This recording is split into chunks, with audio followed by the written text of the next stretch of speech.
සුබවන් සුබ සන්ධ්‍යාවක්. සියලු සමීක්ෂණ වාර්තා නැවත නැවතත් තහවුරු කළ ලංකාවේ අංක 1 ප්‍රවෘත්ති ප්‍රකාශය. පැත්ත ගියත් ඇත්ත කියන හිරු සවස 6:55 ප්‍රධාන ප්‍රවෘත්ති ප්‍රකාශය සමගින් මම මදුශාන්ත සිල්වා. මම රෝෂිනී විජේසූරිය. මුලින්ම අවධානය දවස උණුසුම් කළ සිරස්තල වෙත.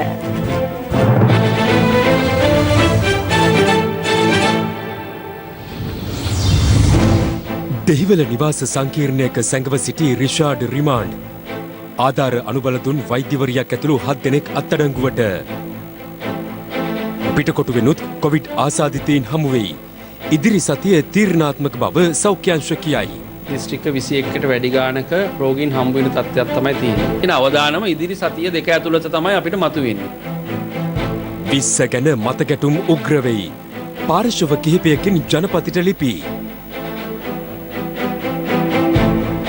20 ගැන කාදිනල් හිමිගේ මතය. ආදිනතුමා ආණ්ඩුවේ ප්‍රබල කෙනෙක් කතා කරපු වෙලාව අපි ඉන්න තැනම කිව්වා ස්වාමීන් වහන්සේලා යෝජනාවලියට තමයි මගේ එකඟතාවය. ඒක තමයි මගේ යෝජනාවත් කියලා. පාස්කු ප්‍රහාරයේ බුද්ධි තොරතුර ගැන 15000ක් දැනුම්වත්ව සිටියා. රාජ්‍ය බුද්ධි සේවයේ හිටපු අධ්‍යක්ෂකගෙන් ආන්දෝලනාත්මක අනාවරණයක්. වගා ලිඳකට වැටීමෙන් ගලේවෙල එකම පවුලේ දරුවන් තිදෙනෙකු මරුට.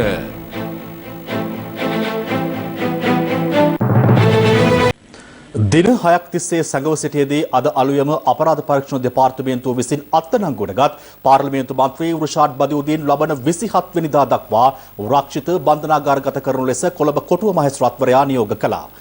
ඔහු අද පස්වරුවේ අධිකරණය වෙත ඉදිරිපත් කළ අවස්ථාවේදී මේ අතර මන්ත්‍රීවරයාට සැඟව සිටීමට ආධාර අනුබල දීමේ චෝදනාව මත අත්අඩංගුවටගත් වෛද්‍යවරියක ඇතුළු සැකකරුවන් 6 දෙනා ලබන 27 වෙනිදා දක්වා රක්ෂිත බන්ධනාගාරගත කෙරුණා.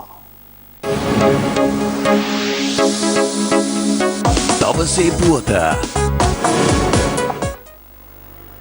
දින 6ක් පුරා පොලිසිය මගහරමින් සැඟව සිටි පාර්ලිමේන්තු මන්ත්‍රී රිෂාඩ් බදියුදීන් අදාළුවම අත්අඩංගුවට ගනු ලැබුවා. ඒ දෙහිවල එබර්නිස ප්‍රදේශයේ පිහිටි මහල් නිවසක් තුළ සැඟව සිටියදී අපරාධ පරීක්ෂණ දෙපාර්තමේන්තුවේ වාණිජ්‍ය අපරාධ විමර්ශනාංක 2 අංශයේ නිලධාරීන් රිෂාඩ් බදියුදීන් මන්ත්‍රීවරයාව අත්අඩංගුවට ගනු ලැබුවේ අදාළුවම 3:30ට පමණයි. පාන්දර කීයට දැවිලා තියෙන ඔක්කොම? එතකොට මෙහෙට ඇවිල්ලා තමයි අරන් ගියේ. මෙහෙට තමයි ඉඳලා තියෙන්නේ. ඊළඟ තත්ත්වය. පාන්දර. ළමාට. එනකොට 10 ඉඳලා පාන්දර 5 වෙනකන් විතර වගේ. CID කවිල හිටියා? CID කියන්නේ අර ගානක් ඇවිල්ලා හිටියා. ආ එහෙමද? මෙතන? ඕ මේ දිගටම දාලා ඉන්නේ. අපිට කියන්න කීයට ආවේ කියලා. CID එකෙන් කට්ටිය හිටියේ. තුනමාර. කී දෙනෙක් විතර ආවද? 10 15. එයාගේ වාහනේ නවත්තලා තිබ්බද ගොඩක් දවස්? ගෙවල් අයිතිකාරය වාහනේ ඉන්නවා. මේ අරයාගේ වාහනේ නෑ. අතුන් මේ යාළුවෙක් ගියද්ද? දන්නේ නැති අරයා ගියා ගමන්ට. ළමයි කොහෙ යන්නේ ගියා. පොලිසිය ප්‍රකාශ කළේ මන්ත්‍රීවරයාට සැඟව සිටීම සඳහා ආධාර අනුබල දුන්නු වෛද්‍යවරියක් ඇතුළු පුද්ගලයන් 7 දෙනෙකුද අත්අඩංගුවටගත් බවයි. ප්‍රධානම සැකකරුවන හිටපු අමාත්‍යවරයා මෙන්ම මොහොමඩ් යාසීම් යන අය සම්බන්ධයෙන් අපරාධ පරීක්ෂණ දෙපාර්තමේන්තුව අනිකුත් බුද්ධ්‍යාංශ මෙහෙයුමක් සිදු කරනු ලැබුවා. මෙහෙයුමේ ප්‍රතිඵලයක් හැටියට තමයි අද දින අලුයම් කාලයේදී දෙහිවල ප්‍රදේශයේදී හිටපු අමාත්‍යවරයා අත්අඩංගුවට ගැනීමට හැකියාව ලැබුණේ. විශේෂයෙන්ම අපිට පෙනී ගියා පොලිසියට අවශ්‍ය කරන සැකකරුවෙකුට රැකවරණය සලසන තවත් පිරිසක් සිටින බවට. ඒ අනුව තවත් 7 දෙනෙක් පමණ අපරාධ පරීක්ෂණ දෙපාර්තමේන්තුව අත්අඩංගුවට ගත්තා හිටපු අමාත්‍යවරයාට අමතරව. ඔහු කළුබෝවිල කොහුවල ප්‍රදේශයේ එක්තරා නිවසක දින 2ක කාලයක් ගත කර තිබෙනවා. ඊට පසුව තමයි මෙම දෙහිවල ප්‍රදේශයේ ස්ථානයට 15 වෙනිදා පැමිණ නැවතී සිට ඇත්තේ. අනිකුත් සැකකරුවන් 7 දෙනා අතර සැකකරු සැඟවීමට කුමන්ත්‍රණය කළ පිරිස් සිටිනවා. ඒ අතර වෛද්‍යවරියක්ද සිටිනවා. ඇයගේ ස්වාමි පුරුෂයාත් මේ සම්බන්ධයෙන් අත්අඩංගුවට ගනු ලැබුවා. සැකකාර අමාත්‍යවරයා පළවෙනි නිවාසයේ සිට දෙවෙනි නිවාසය දක්වා රැගෙන ගිය විදේශ රැකියා ඒජන්තවරයෙක් අත්අඩංගුවට ගනු ලැබුවා. අඩාලච්චන ප්‍රදේශයේදී ඔහුත් ප්‍රවාහනය කිරීමට යොදාගත් මෝටර රථයත් අපරාධ පරීක්ෂණ දෙපාර්තමේන්තුව භාරයටගෙන තිබෙනවා. ඒ වගේම අපිට අනාවරණය වෙලා තියෙනවා තවත් කිහිප දෙනෙක්ම සංගවා තැබීමට යම් ආකාරයෙන් ආධාර අනුබල දී ඇති බව. එවැනි තැනැත්තන්ද ඉදිරියේදී අත්අඩංගුවට ගැනීමට ක්‍රියා කරනු ලබනවා. අපරාධ පරීක්ෂණ දෙපාර්තමේන්තු බහරයට ගනු ලැබූ සැකකාර රිෂාඩ් බදියුදීන් අද පසුරුවේ කොළඹ කොටුව මහේස්ත්‍රාත්වරයා හමුවට ඉදිරිපත් කළා. ඒ අවස්ථාවේ ඔහුගේ ආධාරකරුවන් පිරිසක් මෙලෙස අධිකරණ පරීක්ෂණයට රැස්ව සිටින අයුරුද දක්නට ලැබුණා.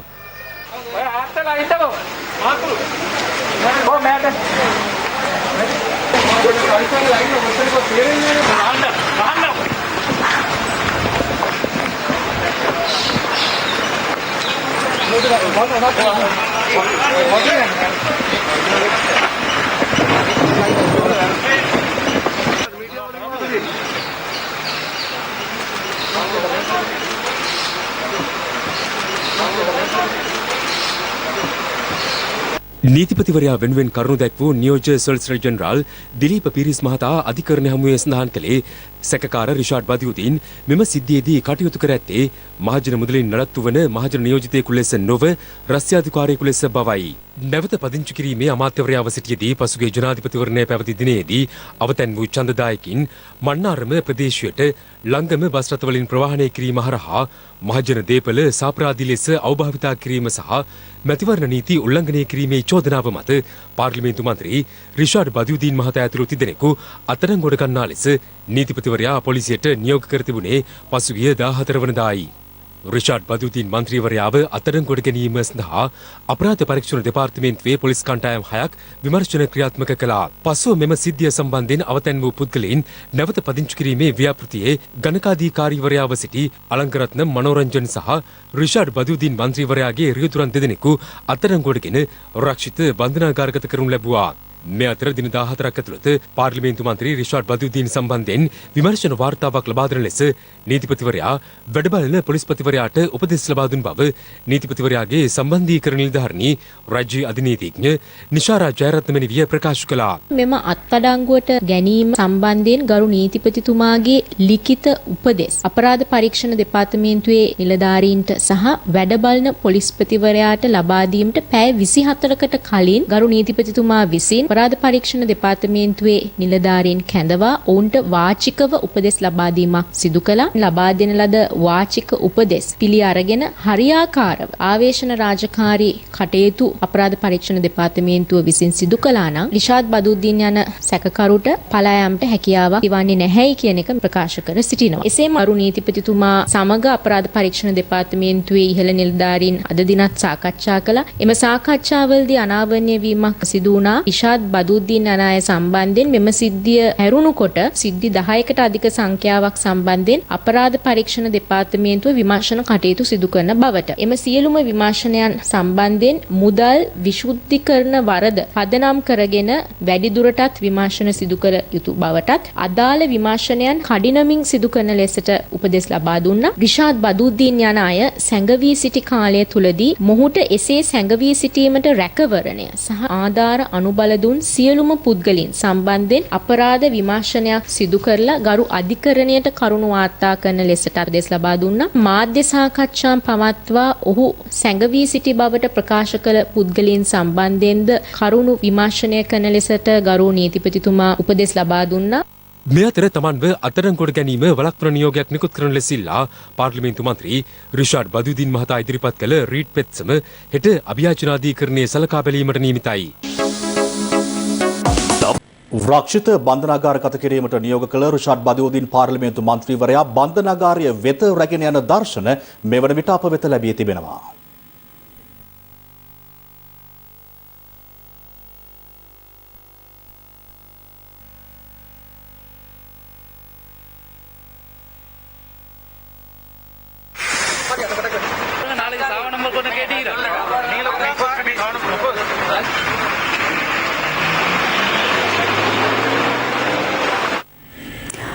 පිටකොටුව 4 වන හරස් වීදියේ වෙළඳසැලක හිමිකරු ඇතුළු සේවකයන් සිව් දෙනෙකුට COVID-19 වෛරසය ආසාදනය වී ඇති බවට අද තහවුරු වුණා. මේ අතර කොළඹ මැනින් වෙළඳපොලේ ආපන ශාලාවක හිමිකරුවෙකුටද කොවිඩ් ආසාදිත බවට තහවුරු අතර ඒ අනුව ඔවුන්ගේ ආශ්‍රිතයින් 40 දෙනෙකු පමණ PCR පරීක්ෂණ සඳහා යොමු කර තිබෙනවා. මේ අතර අද දිනේදී තවත් COVID-19 ආසාදිතින් 87ක් වාර්තා වීමත් සමග මිනුවන්ගොඩ බ්‍රැන්ඩික්ස් කොවිඩ් පොකුර 2162ක් දක්වා ඉහළ ගියා.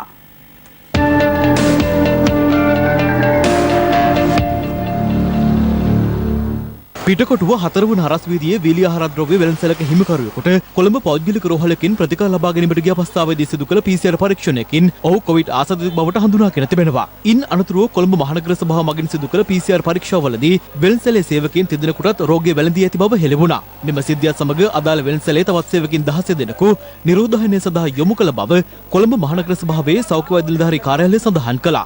මේ අතර කොළඹ මැණින් වෙළඳපොලේ ආපන ශාලාවක හිමිකරුවෙකුට කොවිඩ් ආසාදිත බවට හඳුනා ගැනීමෙන් අනතුරුව එම ආපන ශාලාව අපට වෙළඳසැල 4ක් වසා තැබීමට මහජන සෞඛ්‍ය පරීක්ෂකවරුන් පියවර ගත්තා. අපි වහාම ක්‍රියාත්මක වෙලා වෙළඳපොලේ මෙම ස්ථාන වසා දැමීමට තීරණය කරා. ඒ සේවය කරන සේවක මහතුන් PCR පරීක්ෂණය සඳහා යොමු කරනු ලැබුවා. හෙට දිනේදී ඔවුන්ගේ පරීක්ෂණ වාර්තා ලැබෙන්නට නියමිතව තිබෙනවා. මේ අතර ආසන සංඛ්‍යාවට වඩා මගින් බස් රථවල රැගෙන ගිය බස් රථ කිහිපයක් අමරවීදිය ප්‍රදේශයේදී නවතා එම මගින් ඉවත් කිරීමට පොලිසිය පියවර ගත්තේ මේ ආකාරයෙන්.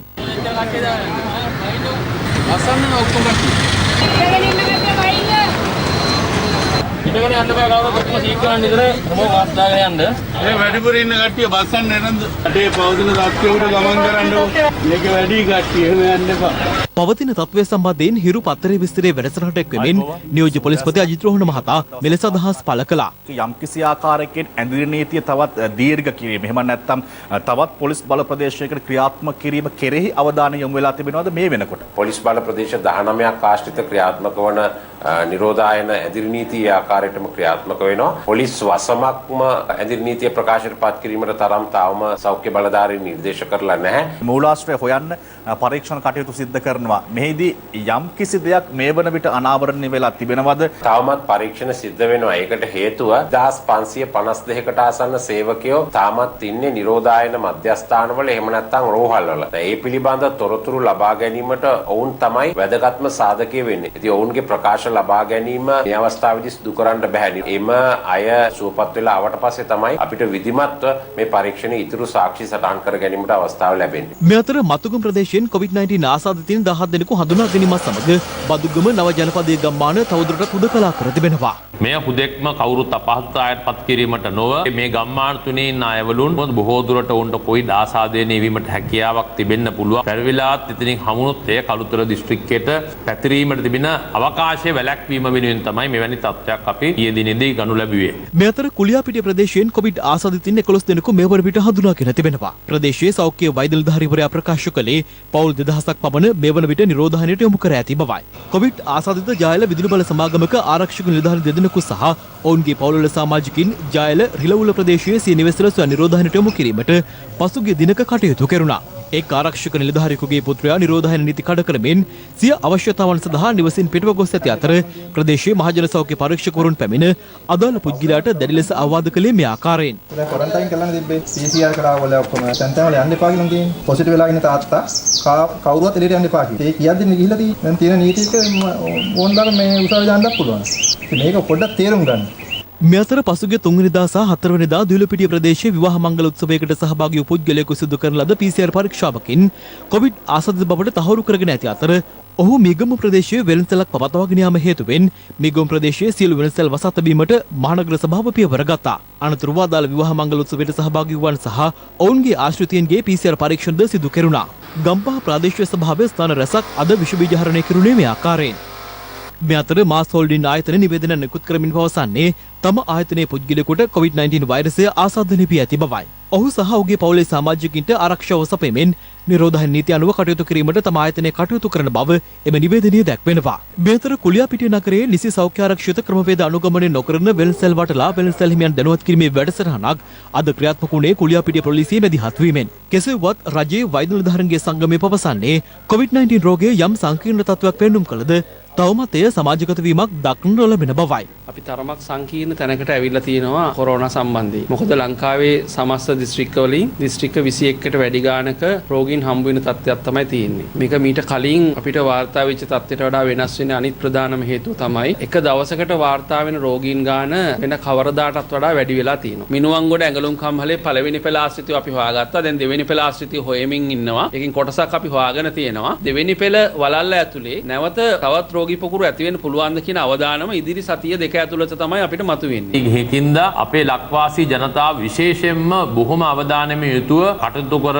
යුතු සතියක් වෙනවා. මේ සතියේ ඔබ එළියට පහළට එනවා නම් රැකියාවට යනවා නම් ඔබට හමු වෙන පුද්ගලයෙක්ට කොවිඩ් ආසාදින ඇති වෙයි කියලා හිතාගෙන ඔබ කටයුතු කරොත් මේ සතිය අපි වගබලා ගත්තොත් විශේෂයෙන්ම අපේ රටේ කොවිඩ් මර්ධනය කිරීමට බොහෝ රුකුලක් වෙන බවට අපිට විශ්වාසයි. මේ අතර 2020 ඔක්තෝබර් මාස 15 වන දිනට COVID-19 වසංගතයෙන් පීඩාවට පත් වූ ව්‍යාපාර විසින් එවන ලද ණය අයදුම්පත් 61907ක් සඳහා අනුමැති ලබා දී ඇති බව ශ්‍රී ලංකා මහ බැංකුව නිවේදනයක් නිකුත් කරමින් පවසනවා. ඒ අනුව ශ්‍රී ලංකා මහ බැංකුව විසින් සෞභාග්‍ය COVID-19 පුනරුද්ධ සහන ණය පහසුකම යටතේ රුපියල් බිලියන 178ක් මුදලක් අනුමත කර ඇති බව එම නිවේදනයේ සඳහන්.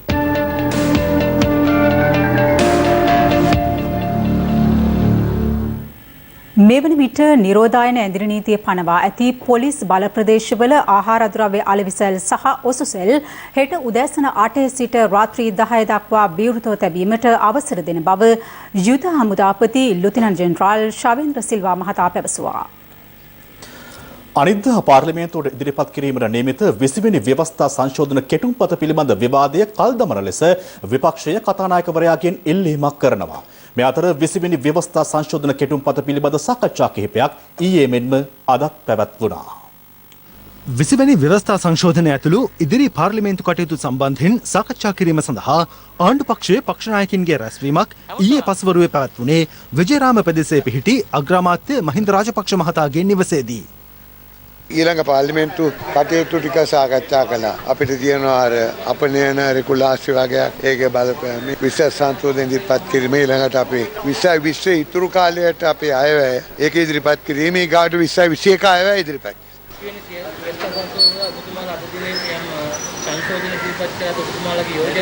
නෑ සංශෝධන මොනවද අපි ඉදිරිපත් කරන කියලා අපි අතර විමසුණා. අපි උසාවියේ ඇති කරගත්තු එකඟත්වයන් අනුව මොනවද සංශෝධන විය යුත්තේ කියලා කතා බස් වුණා. අවසාන තීරණයක් එන්නේ තියෙනවා අපේ අමාත්‍ය මණ්ඩලය. එයින් පස්සේ තියෙනවා පාර්ලිමේන්තු කණ්ඩායම. ඒවයි තමයි අවසාන තීරණ. අපි 20 වෙනි සංශෝධනයේ පාර්ලිමේන්තුවට ඉදිරිපත් කරනවා බදාද වෙනකොට සංශෝධන සහිතව සම්මත වීමක් තමයි සිද්ධ වෙන්නේ. ශ්‍රී ලංකා පක්ෂ මතය අපි ඉදිරිපත් කරලා තිබෙනවා. අපි යම් සංශෝධන ගණනාවක් ගැන කතා කරලා තියෙනවා. මම හිතන්නේ මේ සම්බන්ධව අපි ඉදිරියට කටයුතු කරන්න බලාපොරොත්තු වෙනවා.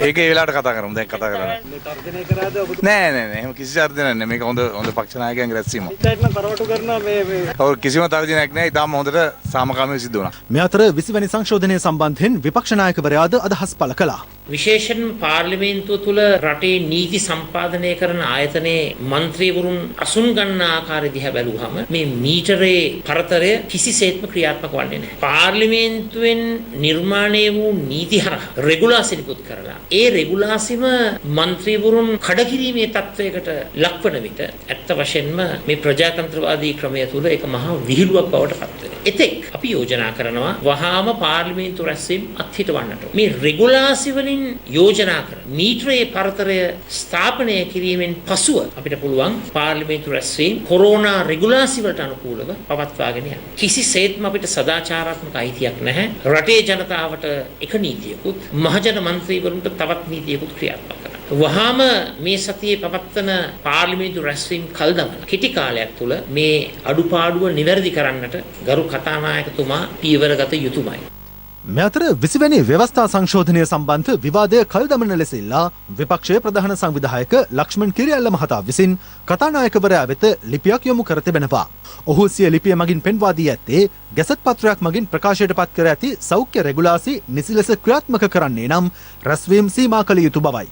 ඒ අනුව පාර්ලිමේන්තුවේ මන්ත්‍රීවරුන් අසුන් ගන්නා ආකාරය රජයේ රෙගුලාසි වලට පරස්පර බවත් රැස්වීම සීමා කර ඇති අවස්ථාවක පාර්ලිමේන්තුව රැස් කිරීම නීති රීතිවලට පටහැනි බවත් ඔහු සඳහන් කර තිබෙනවා. මේ හේතුවෙන් අදාළ කරුණු පිළිබඳ සාකච්ඡා කිරීමට අවස්ථාවක් සලසා දෙමින් මෙම සතියේ පාර්ලිමේන්තු සැසිය නව නීති රීතිවලට අනුකූලව කැඳවන ලෙස විපක්ෂයේ ප්‍රධාන සංවිධායකවරයා කතානායකවරයාගෙන් ඉල්ලීමක් කරනවා. විපක්ෂයේ ප්‍රධාන සංවිධායකවරයා කතානායකවරයා වෙත යොමු කළ අදාළ ලිපිය සම්බන්ධයෙන් ආණ්ඩු පක්ෂයේ ප්‍රධාන සංවිධායක ජොන්ස්ටන් ප්‍රනාන්දු මහතා ප්‍රතිචාර දැක්වුවා.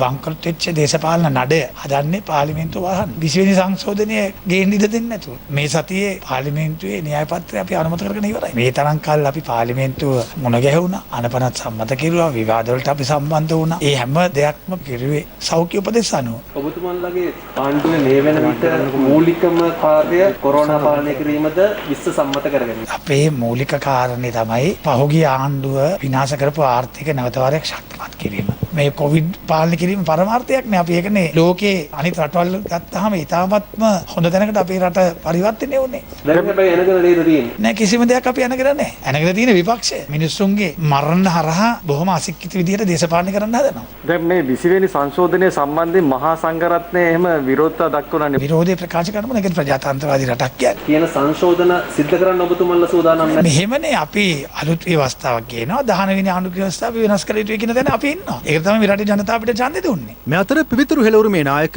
අමාත්‍ය උදය ගම්මන්පිල මහතාද 20 වෙනි ව්‍යවස්ථා සංශෝධනය සම්බන්ධයෙන් ජනාධිපති ගෝඨාභය රාජපක්ෂ මහතා වෙත ලිපියක් යොමු කර තිබෙනවා. ඔහු එමගින් ව්‍යවස්ථා සංශෝධනයේ ඇති හදිසි පනත් සම්මත කිරීම, රාජ්‍ය සමාගම් විගණනය කිරීමට විගණකාධිපති සතු බලතල අහෝසි කිරීම, ද්විත්ව පුරවැසියන්ට පාර්ලිමේන්තු මන්ත්‍රීවරුන් සහ ජනාධිපති වීමට අවස්ථාව සැලසීම, ඇමතිවරුන් ගණනට ඇති සීමාව ඉවත් කිරීම යන කරුණු කෙරෙහි අවධානය යොමු කර තිබෙනවා.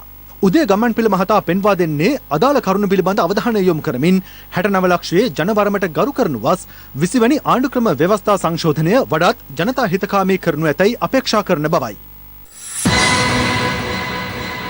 20 වන ආණ්ඩුක්‍රම ව්‍යවස්ථා සංශෝධනය පිළිබඳව මහා සංඝරත්නය දරන මතය තමාගේ මතයද වන බව අති උතුම් මැල්කම් කාදිනල් රංජිත් හිමිපාණන් පවසා තිබෙනවා. උන්වහන්සේ මේ බව සඳහන් කර ඇත්තේ පූජ්‍ය ඇල්ලේ ගුණවංශ හිමියන් හමු අවස්ථාවේදී. 20 වන ආණ්ඩුක්‍රම ව්‍යවස්ථා සංශෝධනය සම්බන්ධව ජනාධිපතිවරයා වෙත ඉදිරිපත් කළ කරුණු ඇතුළත් සංදේශයක් පූජ්‍ය ඇල්ලේ ගුණවංශ හිමියන් විසින් ඊයේ පස්වරුවේ කොළඹ අගරදුගුරු අති උතුම් මැල්කම් කාදිනල් රංජිත් හිමිපාණන් වෙත පිළිගැන්වුවා. කාදිනල්තුමා හමුවෙච්ච සාකච්ඡාව 100% සාර්ථකයි. එතුමා හොඳ ඇහැකින් අපේ යෝජනා පිළිබඳවත් බැලුවා. රට දෙසත් බැලුවා. මම හිතන්නේ දැන් තියෙන්නේ අපේ කතාවෙන් කිව්වොත් බෝඩේ තියෙන්නේ ආණ්ඩු පිළි. අපේ ටික අපි කළා ඉවරයි. කාදිනල්තුමා ආණ්ඩුවේ ප්‍රබල කෙනෙක් කතා කරපු වෙලාව අපි ඉන්න තැනම කිව්වා ස්වාමීන් වහන්සේලා යෝජනාවලියට තමයි මගේ එකඟතාවය. ඒක තමයි මගේ යෝජනාවත් කියලා. මම හිතනවා ගරු ජනාධිපතිතුමා කාදිනල්තුමා හමු වේවි කියලා. එතුමාට යුතුයකමකුත් තියෙනවා මුණ ගැහෙන්න. ආණ්ඩුව කියන්නේ සංශෝධන සහිතව මේක ඉදිරිපත් කරනවා කියලානේ. සංශෝධන කියලා බෑනේ. සංශෝධන අපිට පෙන්වන්න බෑ. අපි කියපු කරුණු කාරණා ඉෂ්ට නොකළොත් අපි ප්‍රසාදයක් නෑ මේ ආණ්ඩුව කරේ. මම නෑ. ඔබ වහන්සේලා තමයි මේ ආණ්ඩුව කියන්නේ බැලෑරුම් මෙහෙයක් කරේ. ඔබ වහන්සේලා තරහ කරගෙන ආණ්ඩුවට ගමනක් යන්න පුළුවන් නේද? ඒක අපිට වැඩක් නෑ. අපි බලන්න රටපැත්ත.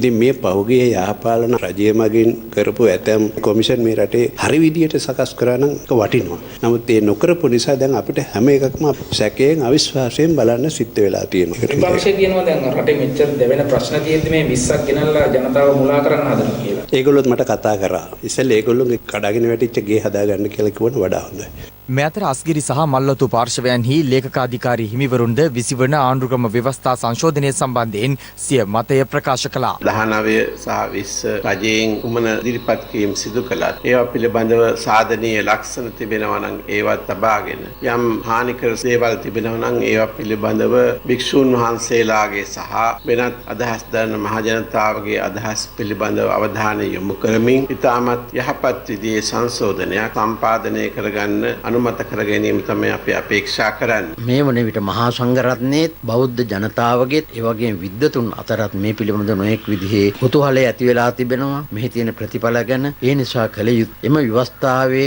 වැදගත්ම මහ ජනතාවට රටේ දියුණුව සඳහා අදාළ වන හොඳ කරුණු අරගෙන අනිත්වා එක්ක සංශෝධනය කරමින් හොඳ ව්‍යවස්ථාවක් සිදු කරනු දැකීම තමයි අපි හැමදෙනාගේම ප්‍රාර්ථනාව.